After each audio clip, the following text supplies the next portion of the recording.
Il est temps de vous informer, madame, messieurs, parce que vous le méritez. Nous sommes WAB-Info Télévision. Bienvenue à regarder cette nouvelle production et décryptage des informations sur WAB-Info Télévision. Vous le savez peut-être.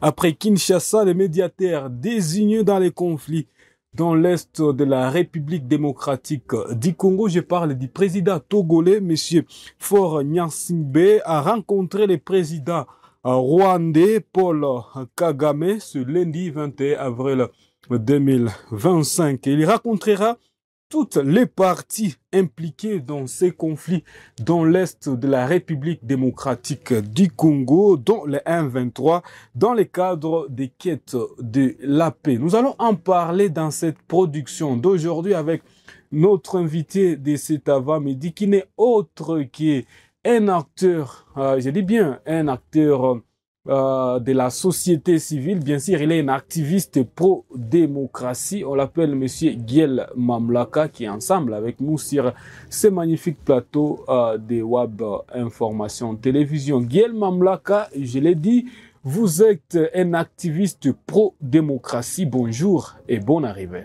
Bonjour, monsieur Faustin. Bonjour également à tous les téléspectateurs de WAB Info.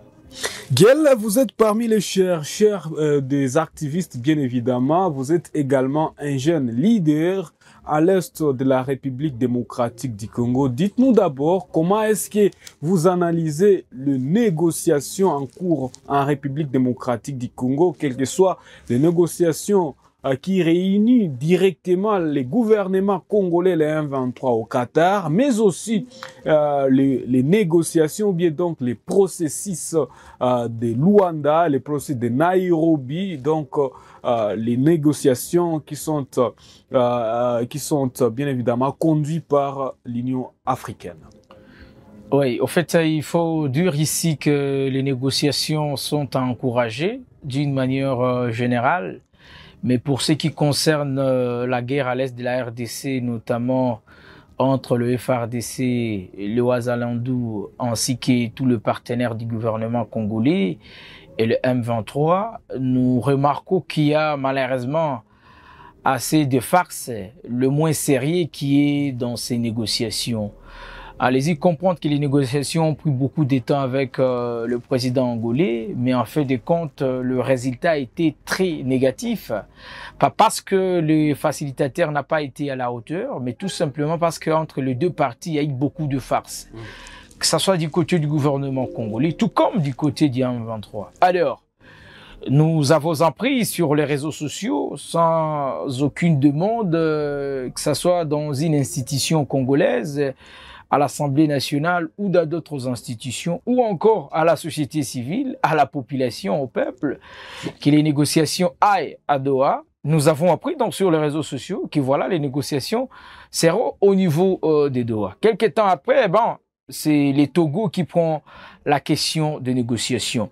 Au même moment, au niveau de Doha, la M23 va vous dire que voilà, les gens qui participent dans les négociations, ce n'est pas une liste qui a été respectée par la liste donnée par le cadre de l'AFC. Aux côtés du gouvernement, on comprend aussi qu'on ne sait pas réellement. Est-ce que le gouvernement congolais dans son ensemble a été d'accord avec ces discussions? Est-ce que le peuple a été informé? Donc, beaucoup d'erreurs sur le plan lié aux procédures de ces négociations. Alors, nous pensons également qu'aujourd'hui, la République démocratique du Congo doit comprendre réellement le problème et chercher le problème aux Congolais. Et c'est là où le bas blesse. Aujourd'hui, les gens qui veulent trouver des solutions ne sont pas de Congolais. L'Angola n'est pas la RDC, Doha n'est pas Kinshasa, Togo n'est pas Kinshasa. Bref, toutes ces institutions en dehors de la RDC, tous ces pays en dehors de la RDC ne visent que leurs intérêts. Parce que quand vous voyez l'Angola, avec sa force liée au pétrole et tout ce qui va avec, c'est une puissance qui cherchait de l'amitié avec la République démocratique du Congo pour voir de quelle manière ils peuvent aussi profiter en termes de commerce international. Et aujourd'hui, quand on parle de Doha, on sait que le chef, le leader même du Qatar, c'est lui qui achètent aujourd'hui des matières premières dans le monde à grande quantité. Et la RDC regorge beaucoup de matières premières. Et donc, pour nous, nous devons savoir qui est en train de vouloir pacifier, chercher la résolution entre la RDC et la M23 en termes de sincérité. Mais quand vous cherchez des pacificateurs qui cherchent à trouver des matières premières en RDC, que ce soit par une voie légale ou illégale, ne vous en faites pas, on ne va pas avoir une solution. Mais Sigel Mamlaka, on parle de la négociation d'abord sous forme africaine parce que derrière les présidents africains, on dit que les problèmes africains doivent être résolus par les mêmes Africains, mais également, vous allez comprendre avec moi, M. Sigel Mamlaka, que ces négociations que M. Faure Gnassingbé est en train de conduire sont vraiment portées par l'Union africaine. Dites-nous, que pensez-vous du choix de Faure Gnassingbé comme médiateur? Alors, le président togolais, en les choisissant, il faut comprendre que ce n'est pas un bon choix. Pourquoi ce n'est pas un bon choix? Parce que tout simplement, en Afrique, il n'y a pas un bon choix. Je sais pourquoi je l'ai dit. Aujourd'hui, cette question de dialogue ou de guerre en République démocratique du Congo, tout comme dans d'autres pays africains, vous ne pouvez pas chercher un médiateur africain et penser trouver une solution. Ah bon? Donc, peut-être, selon vous, la solution ne viendra pas de l'Afrique. Je sais de quoi je parle. Peut-être le président burkinabé, qui reste un président normal. Pourquoi? Mais parce que le reste, ce sont de facettes. On n'a pas un président en Afrique à qui on peut dire, voilà un président dont on est fier, un président qui a été élu par les Africains, par le peuple africain. Ça n'existait pas. Et aujourd'hui, quand nous voyons ce qui se passe en RDC, c'est parce que nous avons un président qui n'a pas été élu. Un président qui est venu des de la République. Et il n'est pas le seul. Élu par les Je vous rappelle que M. Félix a été élu par des élections frauduleuses. Et il n'est pas le seul. Je parle de tous les présidents africains, hormis le président burkinabé. Le reste, c'est du n'importe quoi. Et j'assume mes mots. Le reste, c'est du n'importe quoi. Si alors, quand on parle de l'Union africaine, c'est d'abord une institution qui est ici conduite, guidée, intimidée par l'homme blanc, par les Occidentaux. Alors, comment vous pensez qu'un Africain va résoudre le conflit en RDC? Il faut être honnête. Il faut donner les dialogues aux personnes compétentes. Le président togolais n'a pas la capacité, parce qu'il n'est pas fort, que son homologue angolais. Et donc, il n'a pas la capacité de conduire ces négociations. Il n'a pas la capacité. Et je vous dis, on ne peut pas s'attendre à une solution avec ces présidents. Il n'est pas le seul qui n'est pas à mesure. Dans l'ensemble, ils ont formé un conglomérat des présidents africains, mais qui se laissent manipuler comme de petits enfants par l'homme blanc. Et ça fâche. Je pense qu'aujourd'hui, au moment où nous sommes, nous devons être d'accord que nous sommes encore colonisés. Moi-même qui vous parle, je suis en train de parler en français. C'est une langue qui n'est pas africaine. Donc, dans l'ensemble, nous sommes encore colonisés, mais nous pouvons estimer aujourd'hui que Kinshasa reste l'unique problème pour la République démocratique du Congo. Le gouvernement de Tshisekedi, c'est ça notre problème. Alors, M. Guel Mamlaka, vous dites que ces négociations qui sont en train d'être conduites par les présidents togolais devraient être vraiment dirigées par les présidents burkinabés, selon vous. Juste, dites-nous pourquoi. Est-ce que c'est parce qu'il est militaire ou bien parce qu'il est dit, il a bien sûr... il a bien sûr mené la dictature à Burkina Faso, bien sûr. Le président burkinabé... Parce qu'il vient des coups d'État. Bien qu'il vienne des coups d'État, mais il nous prouve à suffisance que c'est un Africain. Il n'a pas été élu. Hein? Il n'a pas été élu, mais il a pris le pouvoir... par force. Par force et avec l'accompagnement de toute la population. Parce que vous pouvez prendre le pouvoir par force. Si vous n'avez pas l'accompagnement de la population, ça veut dire que vous ne méritez pas ce pouvoir. Il est accompagné par la population. Il y a beaucoup de pays à RDC où nous pouvons encourager les coups d'État. Pas seulement, je veux dire, de pays en Afrique. Alors, le président burkinabé, c'est un président sérieux qui veut à ce que tout le monde puisse rester à sa place. Mais le président togolais a déjà de parti pris. Il faut rappeler ici que plusieurs fois, il se dirige vers Kigali. Mais il a commencé par Kinshasa. C'est ici récemment qu'il commence à arriver à Kinshasa. Mais avant qu'il ne soit choisi comme principal négociateur qui va faciliter les négociations ou médiateur, il faisait beaucoup plus de voyages à Kigali. Vous en avez des preuves, M. Guel? Mais c'est connu mondialement. On peut dire qu'il a beaucoup d'amitié avec Kigali et Kinshasa. Mais je ne vais pas dire cela comme pour dire qu'il va avantager Kigali. Parce que pour ce qui nous concerne, jusqu'à preuve du contraire, le problème n'est pas Kigali. Nous sommes dans une situation où ce qui pose problème, c'est le M23 et les gouvernements congolais. Autrement dit, c'est un problème congolais. Ah bon? Et moi, je n'ai jamais compris. Mais il y a plusieurs rapports qui disent que le M23 on veut avaler Kigali dans ces dossiers. Les Rwandais. Non, non, le M23, ce sont des Congolais. Il n'est pas soutenu par les Rwandais. Qu'on ne vous trompe pas, le M23, ce sont des Congolais. Il y a beaucoup de rapports des Nations Unies qui le confirment. Ce sont des rapports, bien que les Nations Unies puissent les confirmer. C'est pour quel intérêt? C'est pour quel intérêt? Sachant le pouvoir qu'a les Nations Unies, si réellement Kigali était parmi ceux qui sont en train de soutenir le M23, je pense que partant des rapports des Nations Unies, elles-mêmes devraient sanctionner Kigali. Pourquoi ne le faut pas? C'est parce qu'ils savent qu'ils nous relatent de bévis.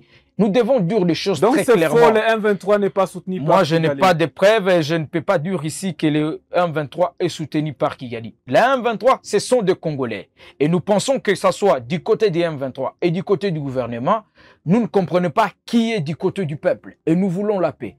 Et voilà pourquoi M. Tshisekedi doit accepter honnêtement qu'il a pris le pouvoir d'une manière légale, s'asseoir avec son frère M. Nanga qui à l'époque était président de la CENI et nous rétablir la situation. C'est aussi clair que ça. Mais pourquoi vous voulez amener Kigali dans une question congolaise? C'est ça l'erreur de Kinshasa. Donc Kigali n'est pas parti à non, non, Kigali n'est pas le problème en RDC. Le problème est entre Congolais et nous devons trouver des solutions congolaises. Et donc vous soutenez alors ce qu'on appelle la démarche des prélats catholiques qui disent que sincèrement la solution congolaise, la solution bien sûr du conflit congolais doit être résolue par les Congolais. Je suis totalement d'accord avec les évêques, avec la Cinco, parce qu'il faut rappeler qu'il y a aussi quelques pasteurs apparemment qui ont pris cette même démarche avec les CC et la Cinco.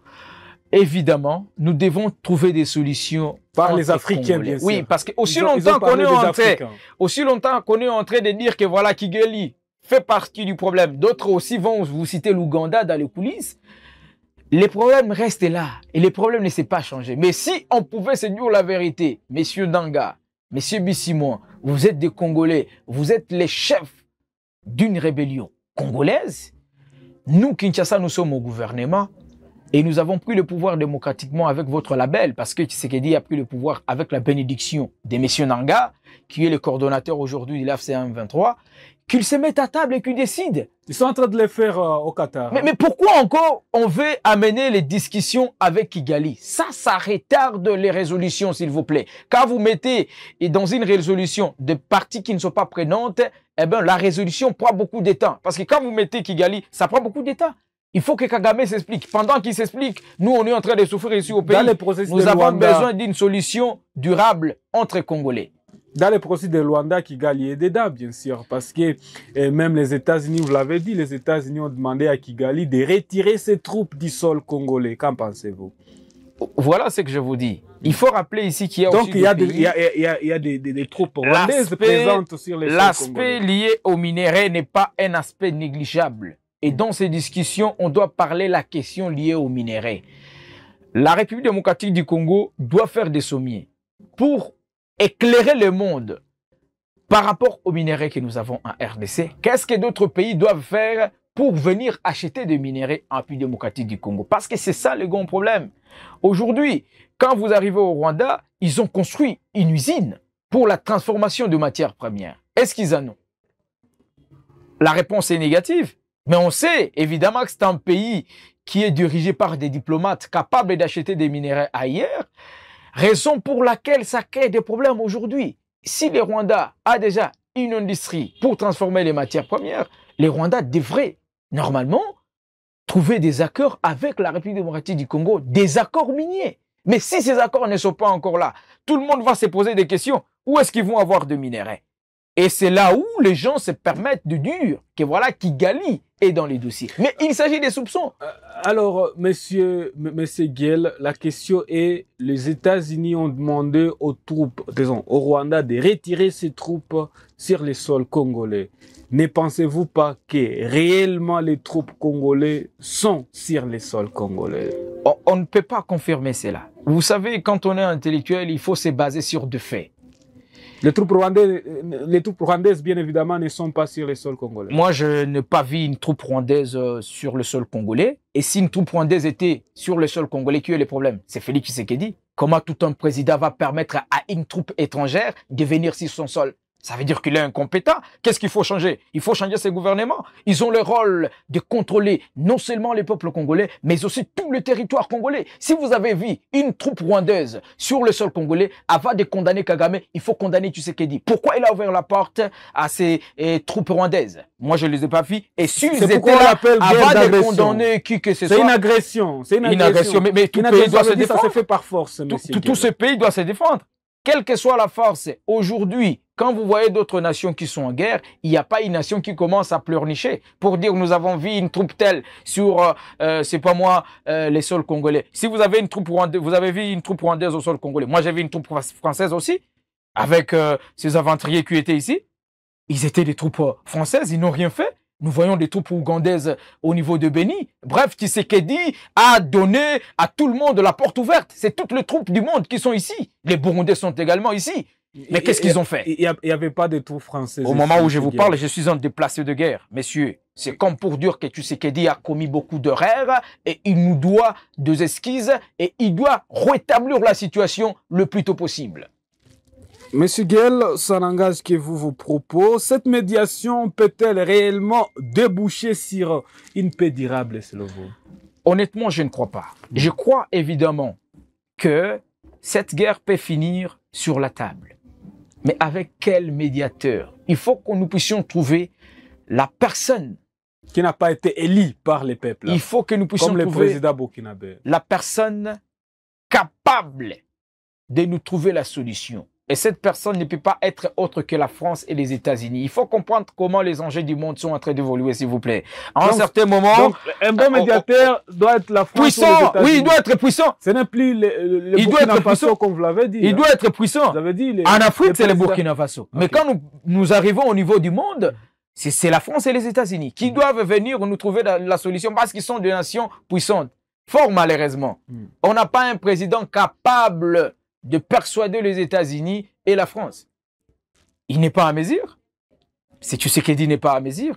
Vous avez vu depuis le début de cette guerre jusqu'à aujourd'hui. Aujourd'hui, tout ce qu'ils savent faire, c'est piller les biens de M. Kabila.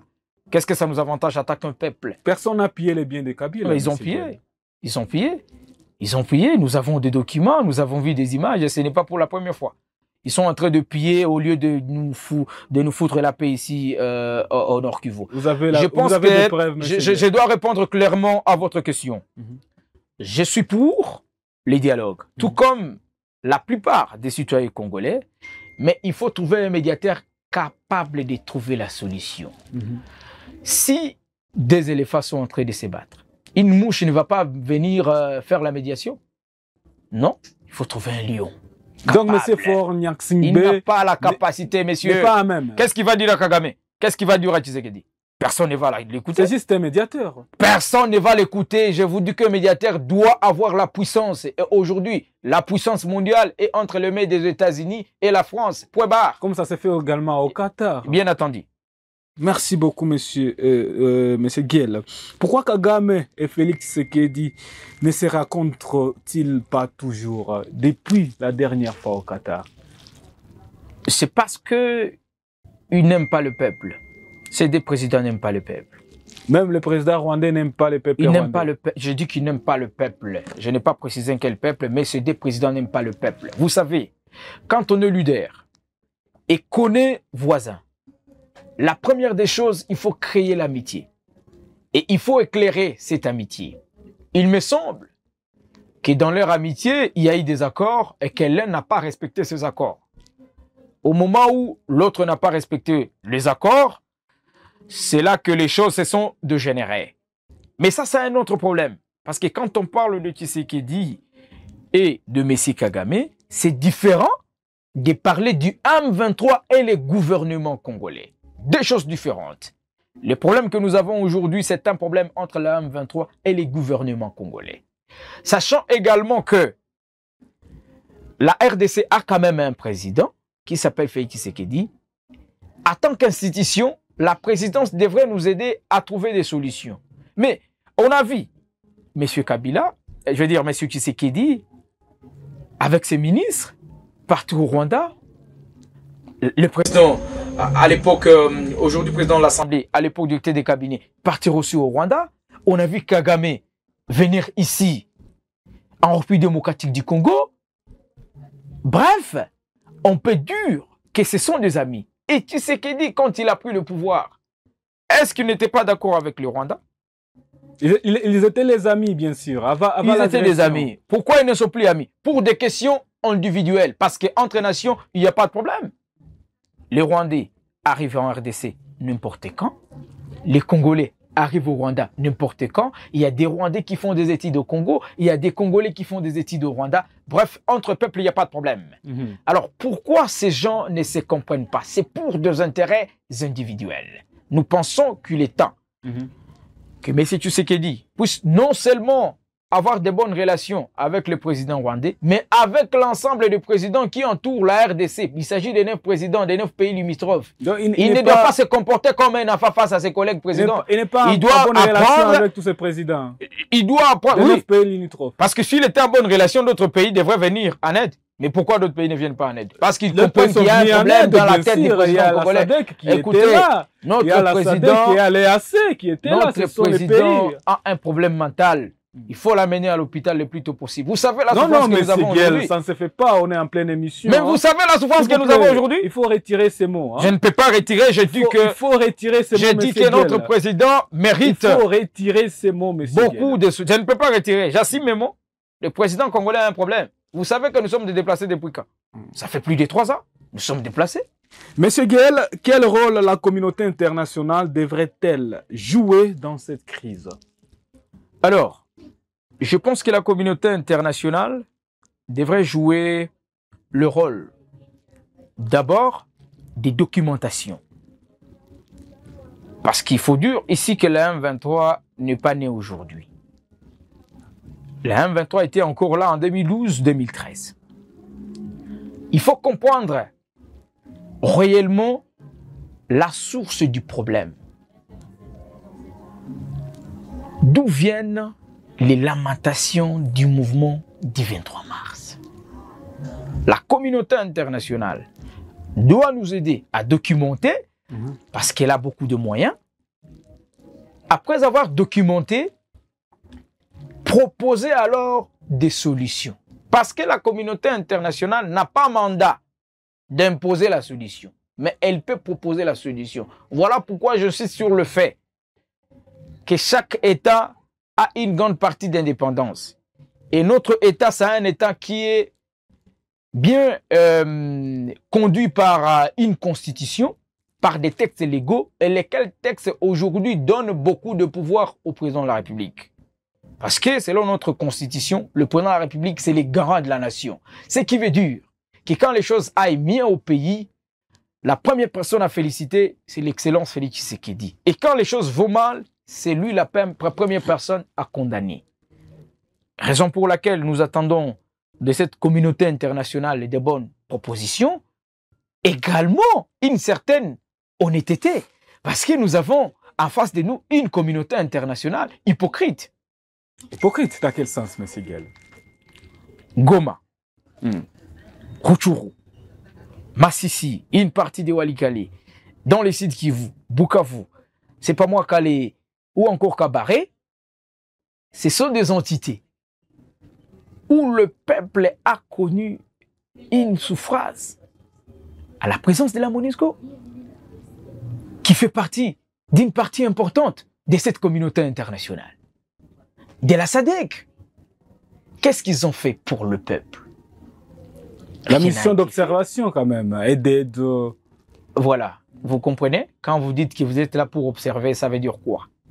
concrètement. Mais aussi l'aide, en fait. Ils sont en train de gaspiller l'argent du contribuable congolais.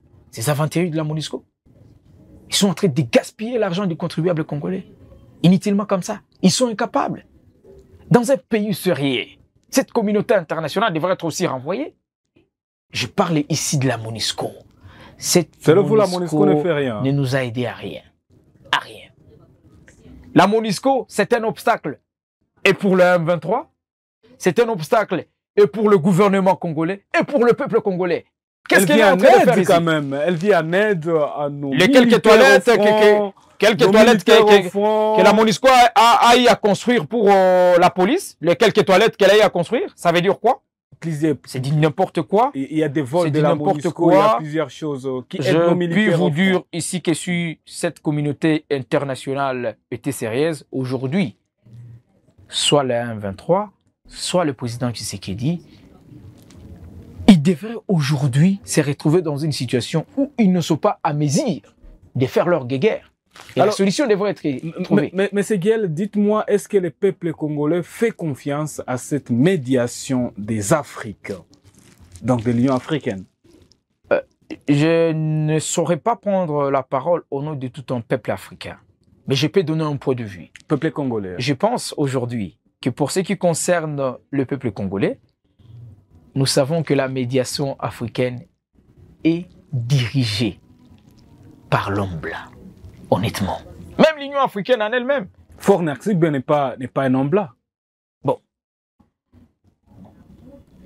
Je vous dis honnêtement que le président togolais ne peut pas se réveiller un matin pour donner des résolutions et que cela soit pris en compte.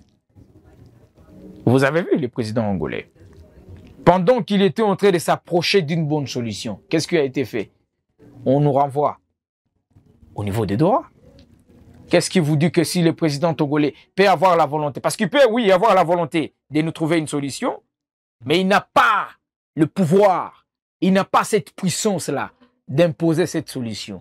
Raison pour laquelle je vous dis honnêtement, les conflits que nous avons aujourd'hui en RDC, nous avons sérieusement besoin de parler avec les Nations Unies ainsi que la France. Pour leur dire honnêtement, nous n'avons plus besoin de la guerre et nous ne sommes pas en mesure de faire face à vous. Voici le minerai, à contrepartie, vous nous donnez ceci, vous nous donnez cela. C'est ça la solution. Ne vous en faites pas. Il ne faut pas penser que les gens nous prennent des armes inutilement. C'est à cause de matières premières. Et nous, le peuple, nous avons besoin de la paix. Nous n'avons pas dit que nous allons refuser à ce que d'autres nations puissent profiter de nos matières premières, mais nous voulons à ce que le gouvernement congolais puisse prendre ses responsabilités et faciliter le commerce de ces matières premières, pourvu que nous, le peuple, nous ayons la paix. Voilà, peut-être l'avant-dernière question dans cette émission, Monsieur Guel Mamlaka. Dites-nous, le dialogue est-il encore possible avec les M23 en pleine, bien évidemment, offensive, ou bien donc en plein affrontement? Est-ce que le dialogue est encore à jour? Alors, il faut dire qu'en janvier, j'étais à Goma, le mois de janvier 2025. Des informations que j'ai eu à suivre après ça, c'est que la M23 se sont retirés de Walikale. Le fait pour le M23 de se retirer dans un contrée... Plusieurs rapports disent que les M23 ne se sont pas vraiment retirés de Walikale parce qu'il y a quelques affrontements des M23 et les Wazalendo. Voilà, parce que là, je suis en train de me fier à un communiqué du gouvernement congolais. Okay. J'avais vu un communiqué signé par le porte-parole de FARDC, comme pour demander aux FARDC et Wazalendo de faire les cessez-le-feu parce que les M23 se sont retirés. Peut-être qu'après ça, il y a eu des changements. Merci pour l'information, s'il y a eu de l'évolution par rapport à cette question. Mais je crois que messieurs Corné Nangaa et Bertha Bissimois, tour à tour coordonnateur titulaire et coordonnateur adjoint de l'AFC1 23, sont d'accord avec le dialogue. Le gouvernement congolais semble être d'accord avec le dialogue, mais on sent aussi qu'il y a une contradiction. À un moment, le président manipule malheureusement, la langue de Molière sans comprendre de quoi il est en train de dire. À d'autres moments, il est d'accord, il n'est pas d'accord. Nous estimons qu'aujourd'hui, la volonté, que ce soit du côté de M23 et du côté du gouvernement, est de trouver une solution durable. Ok, merci. Donc, c'est possible. La dernière question pour terminer cette émission, Gaël. Que doivent exiger les citoyens congolais pour garantir une solution démocratique en République démocratique du Congo? Alors là, le contexte semble être un peu compliqué, étant donné que, quel que soit le président Tshisekedi a accédé au pouvoir d'une manière frauduleuse, mais c'est quand même démocratique, parce que c'était par les voies électorales. À ce moment, il faut trouver la solution avec lui. En attendant, il faut trouver la solution avec lui. Mais s'il n'était pas vraiment ici des élections, il fallait demander sa démission. Mais comme il a été élu, nous estimons qu'il doit écouler son mandat. Mais si l'Assemblée trouve aussi qu'il y a d'autres solutions, parce que normalement, si les présidents, on devrait les demander de prendre un petit congé, eh ben, il fallait que le président du Sénat puisse rentrer au pouvoir, mais c'est presque une même personne, parce que c'est lui qui souffre de la diarrhée et c'est lui qui est en train de vomir sont presque les mêmes. Je ne vois pas un Sama Lokonde nous donner ce que Tshisekedi n'a pas donné, ce sont les mêmes, ils sont en train d'échanger. Dès qu'il a été Premier ministre, on l'amène à l'Assemblée, c'est un théâtre dans l'Assemblée. Bon, il faut faire avec. Dans un premier temps, il faut faire avec. Donc vous ne croyez pas à la légitimité du président de la République, monsieur Gaël? Il n'a jamais été légitime. Mais bon, en attendant, il faut patienter et voir comment trouver la solution avec lui. Bref, nous, le peuple, nous avons besoin de la paix. Et nous rappelons que ça fait 3 ans que nous autres, nous sommes de déplacés de guerre. Et ce n'est pas à dire que nous sommes dans une fête, comme le ministre sont en train de nous montrer, en train de prendre leur champagne tout le temps et tout. Mais nous, le peuple, nous avons certainement beaucoup de souffrances et nous avons besoin de la solution. Alors, monsieur Gaël Mamlaka, est-ce qu'on peut considérer cela comme votre conclusion?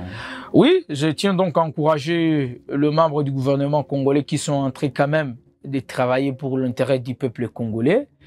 Je demande également au M23 AFC de faire une certaine collaboration en termes de dialogue avec le gouvernement congolais pour que nous ayons la solution. Parce que finalement, les armes ne sont pas en train de nous aider. Et les armes ne nous aident vraiment rien. C'est de la famine, c'est de la maladie, ce sont pertes à vie humaine. Et nous demandons également à M. Tshisekedi de cesser avec son orgueil. L'arrogance, c'est pour les enfants. Il doit comprendre qu'il s'agit des questions d'État, de la vie de tous les Congolais. Et ils doivent se mettre le plus tôt possible pour que les armes cessent de nous déranger. Monsieur Gaël Mamlaka, merci d'avoir répondu présent à notre invitation. Nous sommes à la fin de cette émission. Je vous en prie. Madame, Messieurs, merci de nous avoir regardés. Merci d'aimer nos publications. Vous aimez également tout ce que nous produisons sur WAB-Info Télévision. Nous vous disons un grand merci à tous et à chacun. Je vous fixe un nouveau rendez-vous à très prochainement. Au revoir.